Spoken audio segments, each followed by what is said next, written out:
دعا کرتے وقت انسان کو حمد و ثنا کے ساتھ آغاز کرنا چاہیے، یعنی اللہ سبحانہ و تعالیٰ کی تعریف کرنی چاہیے، نبی صلی اللہ علیہ وسلم پر درود شریف پڑھنا چاہیے، اور اس کے بعد اپنی عرض رکھنی چاہیے۔ تو جس دعا کے آگے پیچھے درود شریف پڑھ لیا جائے وہ دعا بھی قبول ہوتی ہے۔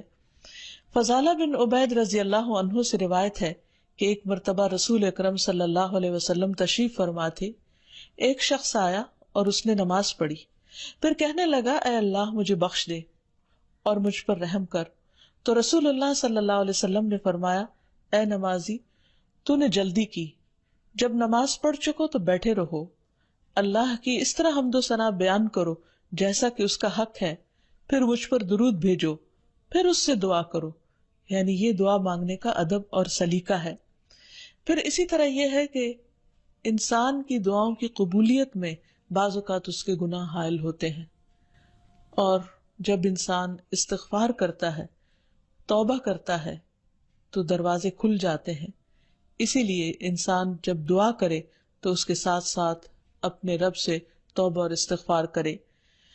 پھر اسی طرح دعا کرنے کے ادب میں سے ایک چیز یہ بھی ہے کہ انسان جب دعا کرنا شروع کرے تو سب سے پہلے اپنے لیے دعا کرے، پھر اپنے قریبی لوگوں کے لیے دعا کرے، اور پھر تمام لوگوں کے لیے دعا کرے۔ کہ بعض اوقات ہم سمجھتے ہیں ہماری دعا قبول نہیں ہوئی،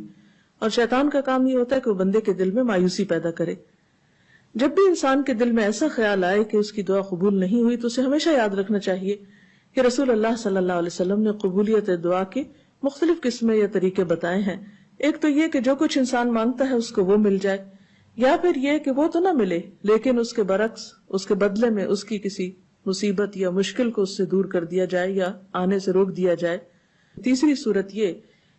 کہ دنیا میں تو انسان کو اس دعا کے صلے میں کچھ نہ ملے، لیکن قیامت کے دن وہ تمام دعائیں اس کے اعمال نامے میں شامل کر کے اسے ان کا بہترین بدلہ یا جزا دی جائے۔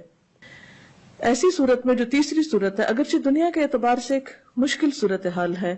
لیکن قیامت کے دن بندہ جب اپنی دعاؤں کا صلہ دیکھے گا، اس عبادت کی جزا پائے گا وہاں پر،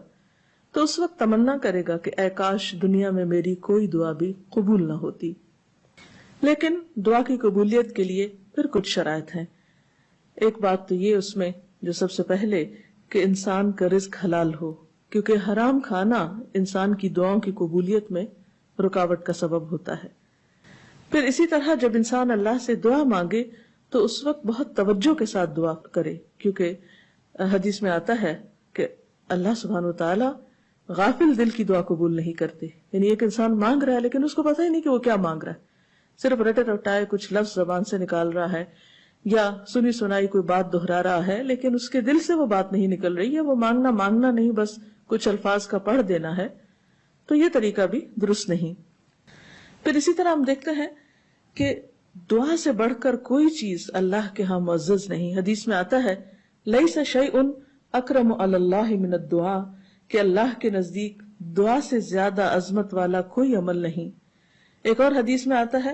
ولا يرد القضاء الا الدعاء ولا يزيد في العمر الا البر، کہ تقدیر کو دعا کے علاوہ کوئی چیز نہیں بدل سکتی، یعنی انسان کی جو تقدیر ہے جو لکھی ہوئی ہے اس میں تبدیلی دعا کی وجہ سے ہو سکتی ہے، کیونکہ اللہ تعالیٰ کے ہاتھ میں ہے سب کچھ۔ یمحو اللہ ما یشاء ویثبت، جو چاہتا ہے اللہ مٹا دیتا ہے اور جو چاہتا ہے ثابت کر دیتا ہے، لکھ دیتا ہے۔ تو بات یہ ہے کہ انسان کو ہمیشہ مانگتے رہنا چاہیے اور پورے جزم کے ساتھ، ارادے اور عزم کے ساتھ مانگنا چاہیے۔ کبھی یہ نہیں کہنا چاہیے کہ اگر تو چاہے تو قبول کر لے، نہیں چاہے تو نہ کرے، نہیں۔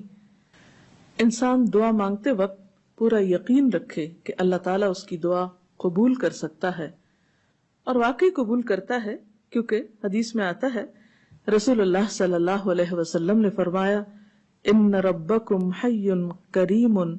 یستحیی من عبدہ اذا رفع یدیہ الیہ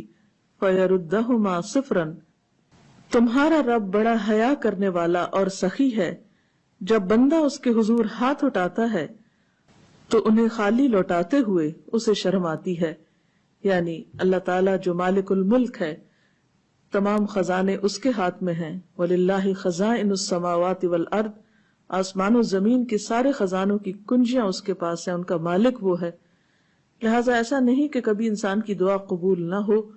تو اس کا سبب یہ ہو خدا نخواستہ کہ وہ دینے پہ قادر نہیں وہ دیتا ہے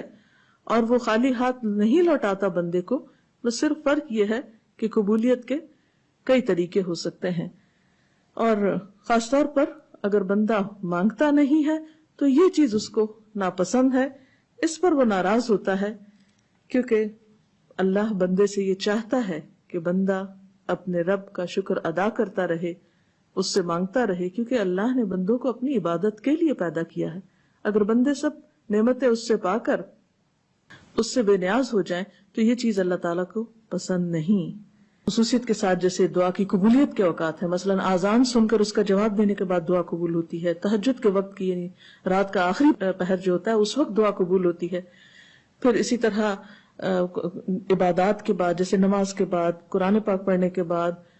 پھر روزہ کھلنے کے وقت، اسی طرح حج عمرے کے جو مختلف مناسک ہیں ان کی ادائیگی کے دوران،